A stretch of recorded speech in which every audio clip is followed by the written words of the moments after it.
of Ceremonies, Nathan Cassar.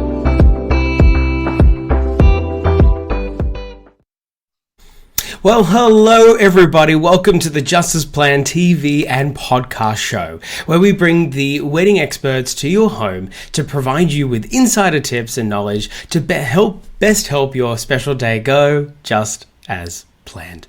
Now, I'm your host and professional wedding MC, Nathan Cassar, and it is a sincere pleasure to kick off season 2 for what is going to be a really exciting new season full of incredible wedding experts that I'll have the pleasure of bringing to you throughout the season. Now, this week in this episode, I am excited to introduce to you the one and only Alex Pisani, the owner of Unity Entertainment, and he's also a fantastic wedding DJ. Now, I had the pleasure of working with Alex last year in November, and I must say that his service is top notch. Unity Entertainment is a boutique wedding DJ and MC service, just like me, that operates in Sydney, Central Coast, Newcastle, Bowral, Southern Highlands, Hunter Valley, South Coast, Northern Beaches, and other regions. For those of you familiar with the New South Wales regions, he is just all over the place. Alex and his team tailor their bookings to suit your specific needs, including music, sound facade, and lighting options. With Alex, you can definitely be rest assured that your wedding night will be one big fun party. Now, today during our conversation, Alex will share his story and how he goes above and beyond to satisfy his clients. We'll also discuss critical components of the reception, including the run sheet, planning, music selections, your first dance, and room layout, all very critical parts of what goes into a successful wedding reception. Now, if you're planning a wedding or know someone who is, you do not want to miss this episode. Alex has a wealth of knowledge, and I am so excited to get straight into this. Alex, welcome to the show. How you doing? Hello, thank you. Good, thanks, man. Thanks for having me. I know at the moment, I know it's a bit of a, we're filming this in times where the weather is just all over the place, and I'm sure that you've been feeling the heat at all the weddings as well that you've been going to recently. What's your top tip when you sort of show up on a day and, like, you know, during these summer periods, like how do you sort of get through the day, you know, being in the suit and everything? 'Cause I know you're like me, we dress up nice for the weddings and so forth. So how do you sort of, like, you know, get through those really sort of like stressful hot days? Yeah, well, luckily for me, the one I did on last weekend, I was DJ only, not MC, so I could get away with just the collared shirt, open collar, roll up the sleeves straight away. But yeah, if I'm MCing, I'm always, you know, MC's always got to be the best dressed in the room. So yeah, bow tie doesn't come off until the end of the night, unfortunately. It's very true. It's very true. It's funny. I have a lot of people who they'll tell me, you know, I'll be out and about, particularly the sort of the inside outside wedding venues that have like beautiful outdoor locations where we do like the canapes outside and we come to the inside marquee or something like that. And so, you know, just like yourself, you know, you got to dress up well. And it's funny because people will often say to me, I'm sure they say the same to you, oh, you know, like, you know, take the jacket off, you know, dress down a bit. And I'm like, no. Like, if there's one thing you got to stay, it's the MC. You've got to be, you know, you're right. You almost got to correct there. And I put an asterisk there. You got to look better than the guests, but not as good as the groom, because of course, you know, yes, they just, you know, they are. Yeah, for us guys, you know, we can't outdo the other guy that's the main one of the show. So, but yeah, I love that so much. So tell me, Alex, a bit more about you. What sort of got you into the whole wedding and MC game and your new company, Unity Entertainment? Sort of like, what's your sort of, how have you been wanting to grow this recently, and how, tell me a little bit about yourself and what you do with your company. Yeah, so it started out kind of something I fell into. I was always, you know, very much into my music, so I loved DJing. But I was, you know, started out as a nightclub DJ, just doing those, you know, closing sets and opening sets at clubs in King's Cross and Sydney and stuff. And one of the agencies I used to get bookings through from them, they said they're going to branch out into weddings, and they offered me a wedding. And I said straight up, I've never done one before. You know, I've been to a handful of weddings as a guest, but they said, you know, we'll put you on, blah, blah, they're not expecting much. And that agency, I, you know, don't work for them anymore. For obvious reasons, they kind of chucked me into the deep end and everything. And to be honest, I didn't like how they ran things. But the point is that I kind of fell in love with it straight away. You know, it was really good. You know, I love seeing people on the happiest day of their life and being a part of that. So Yeah. ended up trying to focus myself as a DJ, going more into weddings rather than pursuing the nightclub stuff. And yeah, from there, stopped working for agencies and work for myself now. Awesome. That's amazing. I love that. Yeah. And it's great that obviously like many wedding professionals just like yourself, yourself and many others that we've worked with, you know, it really does make a difference when we are really passionate about what we do. And I can't really say I've met too many wedding professionals that don't like being in the wedding game, but it's always obviously, of course, a really key thing, I would assume, when people are wanting to select a vendor, because there's so many choices out there, to really sort of, would you say that it's important that you really find somebody who really truly loves what they do?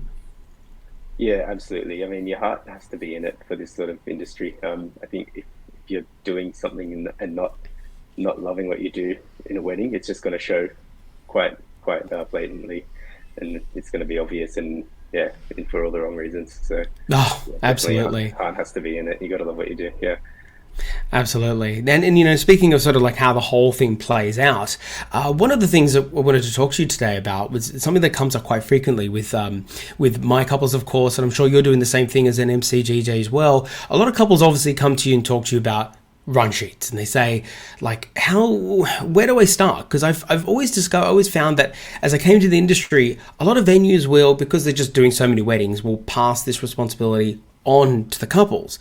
And yet, you know, most couples aren't wedding professionals. They're not event coordinators and event managers. You know, they're not marketing, whoever. They're not part of a job in their normal day-to-day that would do something like that. So what is your sort of like, you know, hot tips when it comes to being able to put together like a killer run sheet? Yeah, so in my experience, there's very few things that are set in stone. So mainly, depending on if it's with the food with the venue or they're getting an external caterer, kind of the times they want to serve the food is almost like you start with there and you try and position the rest of the day around that, because that's kind of the one thing that is less flexible than everything else, you know. And then there's a lot of other things that people do because of tradition that they haven't even questioned, and they definitely should be. So you don't necessarily always have to do your cake cutting right after the groom's speech, so on and so forth, first dance right after that. It's you know, there's a reason that these things work in that way. It makes kind of logical sense. But if you want something unique and something different, you have a different idea of what you're after, then yeah, by all means, go for it. Oh, that's perfect, and I love that. That's a really good piece of advice, because I get a lot of people saying to me like, "Oh, is that how it's done?" And it's like, you're right. Like, you know, yes, sure, there are ways that it could be done like that. There is definitely, as you said, best practice sometimes to really follow. But yet, yeah, no, you're right. Like, it's their day, so of course, like, go for it. You know, go to town. Like, of course, I think the best question is to always keep in mind is to always come to people like us and like have that active conversation about what we believe would work and not work. But no, absolutely, go nuts. I love that you give that flexibility and you make your couples aware of that, because that's just so key. Now, sort of flipping to from, say, take your MC hat off for a second and put your DJ hat on. Yep. And a realm that, you know, I'm as a pure MC, I love working with you guys. I love how you guys, the synergy that when we were working together, like I was able to rely on you to mix all the tracks, play everything at the right time, and I could roam the room and do what I had to do and make sure everything was run on schedule and really fun and upbeat. Talking about those key music selections, what's kind of your philosophy with that, and how would you advise your couples out there to go about those music selections? Because it's some of the biggest questions I see on Facebook groups and other social media outlets where people say, I just don't know what to pick. So what's your hot tips for that? Yeah, I would say generally with your special moment songs in particular, some people are just not really big music heads, so a lot of the generic responses say, oh, you know, pick a song that's special to the two of you, and then some people just kind of like deer in the headlights and like, oh, we don't have a special song between us. So yeah, just go with the song that you like, music that you enjoy. It's going to work well for that kind of time frame. And I would also say my biggest thing is don't go with something that's super currently topical right now. Not topical, rather. Like a current chart-topping pop song right now, because those songs come and go, and then it's really just going to date your wedding video and everything. And just to throw, sorry, good guy. No, that's a really good point. Under the bus. John Legend, All of Me. I know a lot of people, they never want to hear that song ever again. Well, the first thing I thought was Ed Sheeran, so perfect, like, Oh, yeah. yeah. No, but you're so true though. That's actually a really good point that I've never thought of before. Like that, yeah, like it really does date it to a degree. I mean, of course, you're right. If it's really important to them, sure, but okay. And then sort of, I've had some couples say to me in the past, that they've the feedback or the DJs I spoke to where they maybe perhaps offer like do not play lists and things like that. Do you also recommend being able to? Is this more information, more power to the DJ, like going to give them a better night? Yeah, so when it comes to like if you want for your dancing portion of the night or just in general if you have whatever your song selections are, I would say let people focus more on music you want for dinner time rather than your party time, which sort of seems counterintuitive because you got some favorite songs that you want to hear. I'm happy to play them during dinner time and everyone, they're special to you. That's when you're going to be paying attention to it. You'll be there eating dinner, you'll hear it. And I think for party time, if you're booking a DJ, you book them for their expertise and they know what's going to work, So I think more focus on your do not plays if you have a song that you actually don't want to hear, absolutely no nutbush or whatever, for whatever reason. Which makes me sad. I'm sorry. I gotta admit, me, I'm a sucker for a line dance, but I hear it. If you don't want to hear it, I get it. And in my experience, is sort of let your DJ work the dance floor. If it's important to you to have a big party and people dancing, the more freedom you give for them to, take requests, fill the room, the better they're going to do their job. For me, I don't mind getting a huge list of songs that they prefer because it gives me a good idea what they like, but I always try and encourage people. I say I take these as sort of inspiration and suggestions rather than a strict playlist. And I think that's a really good point. Yeah, it's sort of more of a guideline rather than like a strict to follow. Because I think if there's one thing I try to, as I'm sure you did the same throughout a wedding, I think the like my heart sort of like, I don't know, like I feel so bad when I feel like there are couples in bridal parties who are like so like they've got like a list out throughout the whole night. They got their phone open and it's like they got the run sheet there and they got their do not plays and everything, and it's just this kind of like intense like checklist audit throughout the entire night. And it's like, hey, you've employed all of us to take care of you, and like it's our best interest for your best interest. So I think that's a really good point. It's sort of like, okay, even if I do say, if I do have this sort of list in mind, let that be sort of the vibe and the flow. And if, of course, if there's new do not plays, well, of course, yeah, do not play it. That's a really, really good point. I love that. Speaking of one really important part of the night, well, because I've seen a lot of formalities recently come and go. Like, for instance, like garter tosses and bouquet tosses are beginning to wane out a little bit, in my opinion. But one that's really still strong, and I love it because it's a beautiful part of the night, is the first dance. So tell us, Alex, like when it comes to the first dance, like how much does a couple lean on you for this? And perhaps actually, I would love to hear like one of the most standout first dances that you've ever seen at a wedding. Yeah, so with the first dance, you kind of there's usually two camps of people. Some people that really want it to be, it's like the build up of the whole night is the first dance and it's the most important part of the night. And then there's some people that are really dreading their first dance. They're not used to being in the spotlight. They're not confident in their dancing ability, even if it's only just going to be a sway. They're not used to having all eyes on them for that long. To which I always encourage people. I say, look, in our consultation beforehand, I'll say, if you feel uncomfortable at all, I'm always within line of sight from the dance floor. So just look to me, give me the nod, and we'll move on to the next one as well. Most memorable first dance I saw was a couple that were, for that reason as well, they were kind of nervous about it and they just wanted to get it out of the way. They said, we're going to do our first dance first thing as soon as we come in. So before any speeches, before everyone even sits down, as soon as they entered, they wanted to go straight into their first dance. And it worked really well for them, actually, because the rest of the night they were kind of super relaxed and they could just enjoy it. Oh, I love that. It's so important that you need to be relaxed on the night, and whatever relaxed means. For some people, I know it's. I swear this is true. I've had some couples that say, "I just need a bourbon and Coke. and I just after all the humdrum of the ceremony, and I'll be good. I've had other people like yourself have said, yeah, I just need these speeches or this first dance over, or whatever it may be, what it comes in for. But it's great that flexibility, and of course, like, that's what we're there for, right? To offer that. Now, sort of thinking of the entire environment of the room that we're existing in, right? So obviously, it's one thing to think of like the environment in the sense of the ambience and the music and the vibe, but then there's also the physical layout of how the room is structured in the first place. How critical is that to get right for a wedding reception? And sort of how would you guide your couples if they do have any questions regarding that? Yeah, it's one of those things where there's different people have got input and it sort of affects things. Photographer, videographer is going to want to have their say on what looks best for getting photos and stuff. But I think it's something we should challenge as well, just the traditional, I call it the Last Supper style thing, where the bridal table is sort of offset from the rest of the guests, and they've got the dance floor in the middle. There's a reason that works. It's to sort of have the dance floor as a focal point. But some people they come to me and they say our family don't like to dance, and they're very I don't know, self-conscious or just not comfortable in their skin.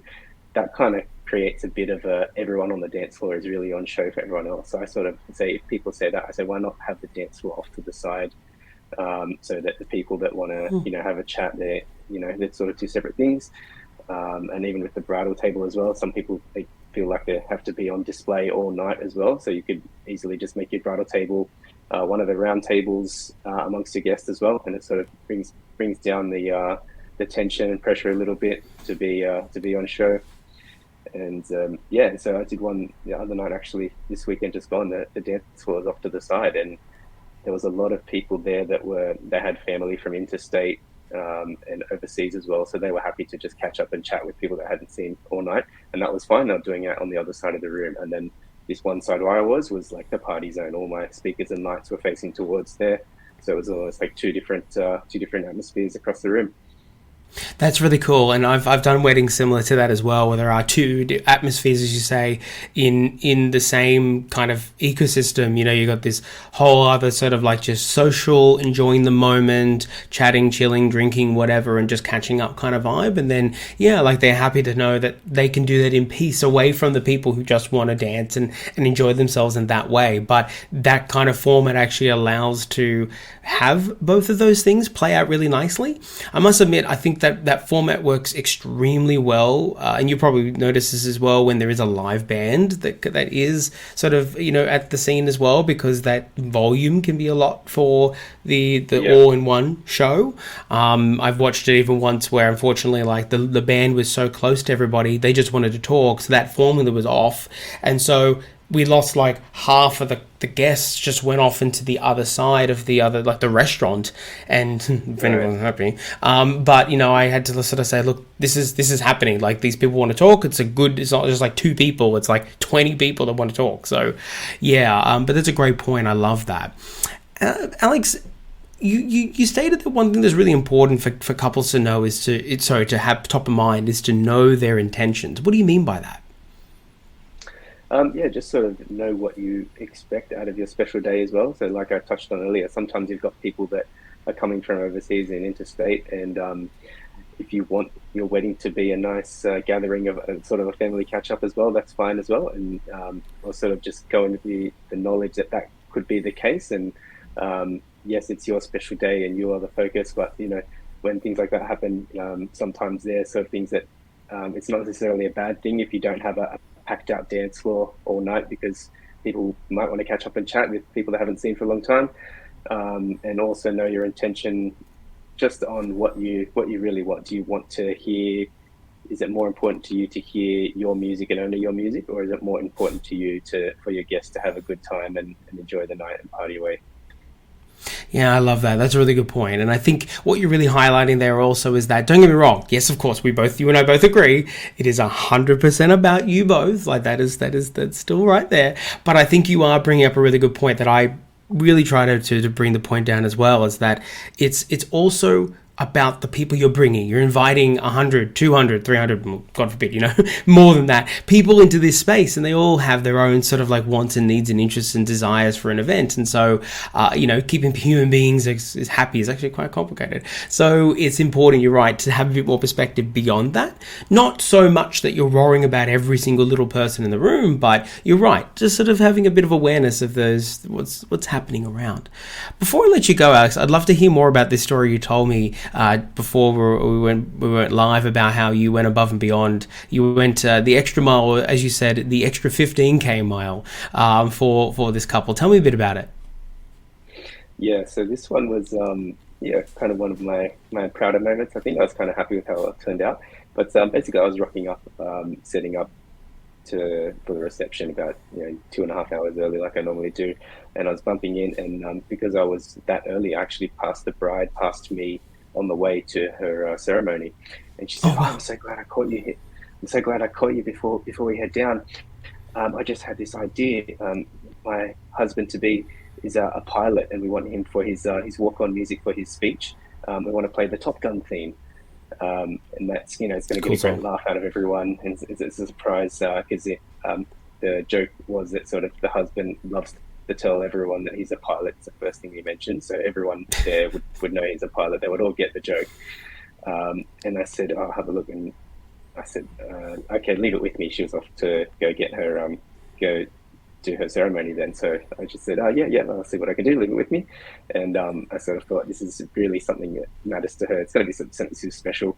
I was in the middle of Kangaroo Valley. There was zero reception, zero data. And of course, it's, as you would imagine, I don't have the Top Gun theme on hand to play at the wedding.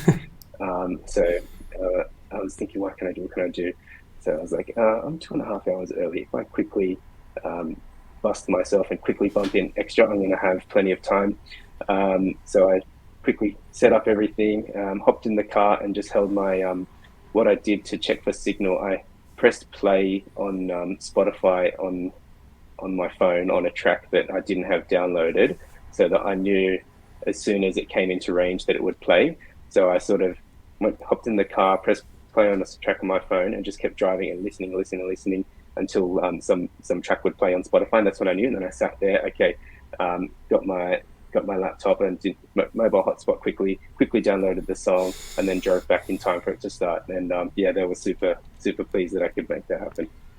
I love it. That's so fantastic. And I think that's the one thing that, that's the stuff that money can't buy. You just got to, it can and can't buy, in the sense that, you are buying a wedding professional like yourself, a passionate person who, really cares about the way that the whole thing is played out. But the fact that, you just stop by, easily you could have just driven right past and be like, oh, I'm going to their wedding, whatever, I'm being paid to go there. So I just love that, people like yourself you just stood by, you listened, you did something that really was a part of that, and now they have that memory for the rest of their life. That's just fantastic. Yeah. Thanks so much for sharing that, and thanks for coming on today. I really appreciate you sharing your insights. I look forward to working with you again very shortly, but in the meantime, Alex, I just thank you so much for everything you do for those wonderful couples out there, and kill it out there next time on the dance floor and on your emceeing as well. Thanks very much. Well, there you have it. Thank you so much for tuning in to the Just As Planned TV and podcast show. We hope you enjoyed this episode and found some valuable insights and tips to help you plan your dream wedding. If you haven't already, hit the subscribe button on our channel and turn on notifications to stay up to date with our latest episodes. And if today's episode has inspired you in your own wedding journey, feel free to let us know in the comment section, or simply send through any burning questions you may have to hello@justasplan.com.au. We wish you all the very best in planning your big day, and we hope your wedding goes just as planned.